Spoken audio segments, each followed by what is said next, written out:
Hi everybody, today I want to talk about how can we find the volume in science class of something that is not a liquid. Well, in your math class you have learned how to find volume by measuring the length, the width, and the height. And that works really well if it's something like a box where you can measure the length, the width, and the height. Now if it's something like a sphere, there's a formula you can follow to find the volume. And you've learned the formulas for these different objects in your math class.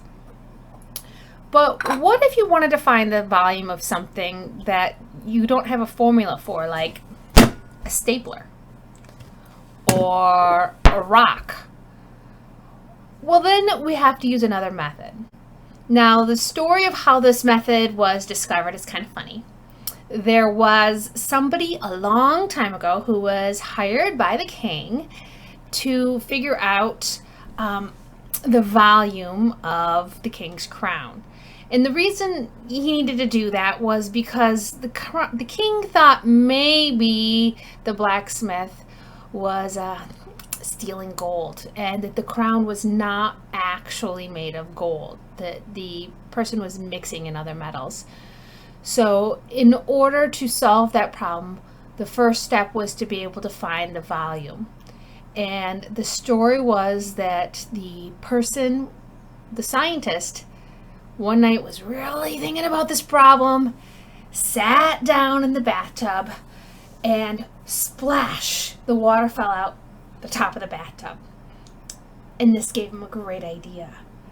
And he went running through the streets, forgetting he didn't have clothes on, and running through the streets naked and shouting, "Eureka!" So what he had realized is that if you have liquid already measured in something like a bathtub or a graduated cylinder, and you put something that you want to find the volume of inside the liquid, the water and the object both have volume. They both take up space, and they can't take up the same space.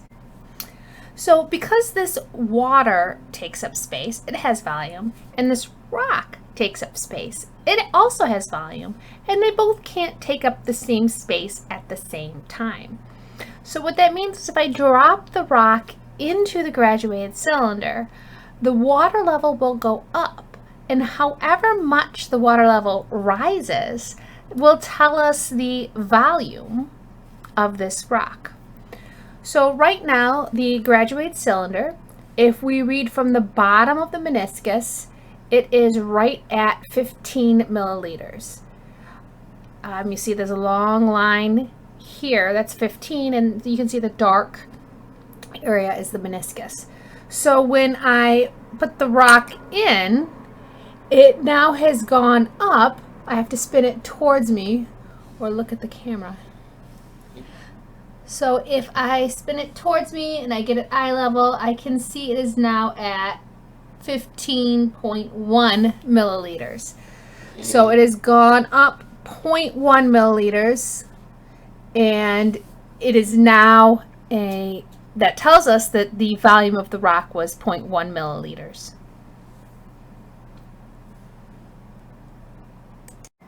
This method of measuring the volume of an irregular shaped substance by submerging it underwater is called measuring volume by displacement. Now, this works well for small objects in a graduated cylinder. They do make very big graduated cylinders that you could use for larger objects. And you could even use a bathtub if you just very carefully measured the amount of water that you put in, and then drew a line, and then measured a new line of displacement. And then you could figure out the volume that the very large thing had by using the math of displacement.